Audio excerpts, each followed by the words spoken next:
To prove that even an ordinary person could absorb incense offerings, I put my own statue inside a Taoist shrine. And just to make the statue feel more divine, I dug up my grandpa's grave, yanked out his gold tooth, ground it into powder, and mixed it into the statue. But even that wasn't enough.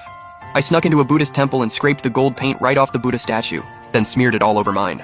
See, in this world, the gods had descended, and every single person was bound to a Taoist shrine.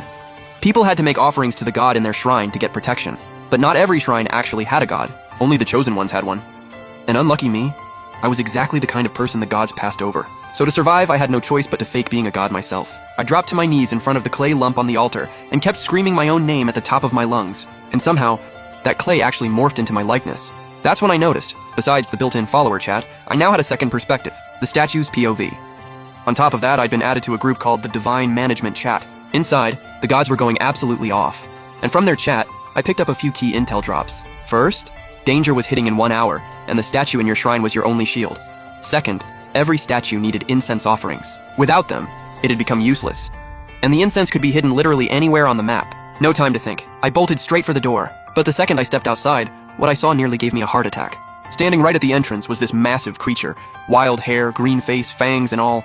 Long, jagged claws still dripping with faint traces of blood. Yekui.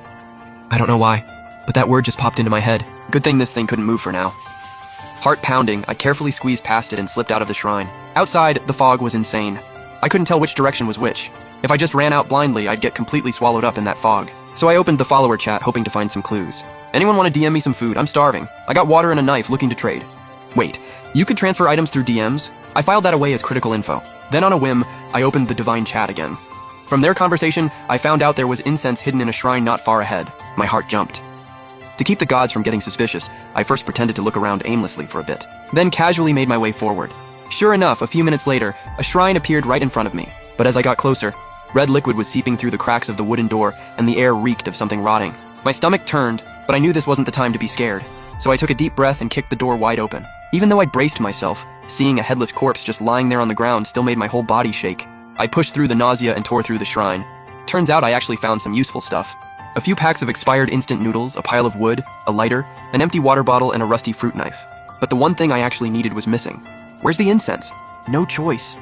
I opened the Divine Chat again. Ha ha ha, this dude is never gonna figure it out. The incense is literally inside the corpse's stomach. My stomach dropped. Whatever. I was all in. I played it up like I was furious and couldn't find anything, then grabbed a dagger and went to town on the corpse. Then, accidentally discovered the incense inside. Too bad he won't notice that soft patch of dirt under the body. Right then, the gods' voices echoed in my head again. I stopped mid-step, wanted to go back, but that would have looked way too obvious. So I had a flash of inspiration. I fake tripped over the corpse, then got up and started stomping on it.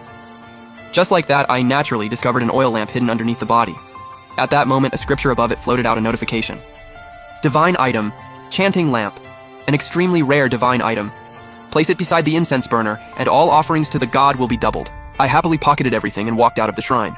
But waiting outside were 3 people heading straight at me. 1 guy, 2 girls.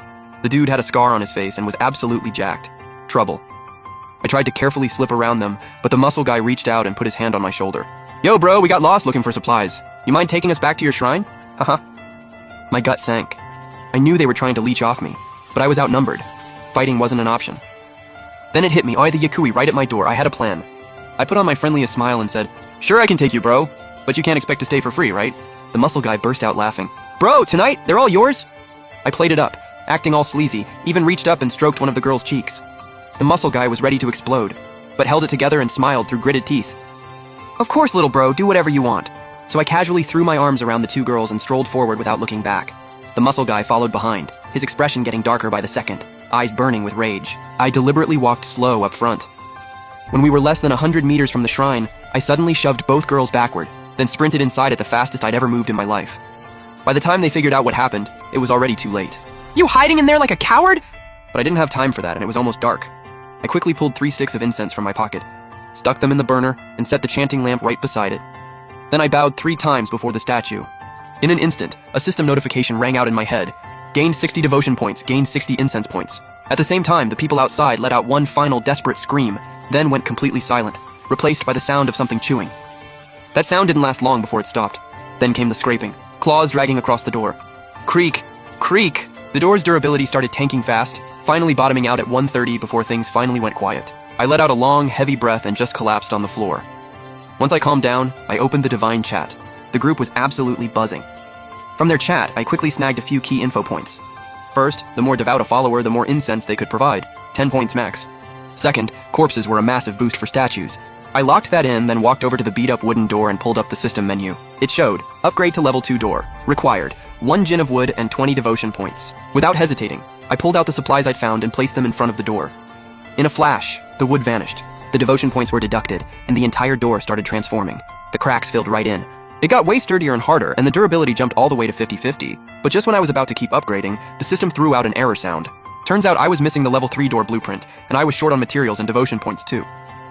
After thinking it over, I decided to upgrade the incense burner first, because being able to slot in more incense sticks meant way bigger returns. So I walked up to the burner. System flagged, missing 500 G of blood soil, missing 30 devotion points. Devotion points were easy, but the blood soil? I thought for a second, then opened the follower group chat. LOL, I knew this was just a reality show. I smashed my statue and I'm still out here living just fine. This statue is so annoying. Keeps demanding incense and human flesh. Is there like some hidden trigger inside? These people still thought this was some kind of survival reality show. Not my problem. I immediately dropped a trade offer in the chat. I've got 7 packs of instant noodles. Anyone got blood-soaked dirt? I'll trade. Mao, this dude's dumb. Trading noodles for a pile of useless junk?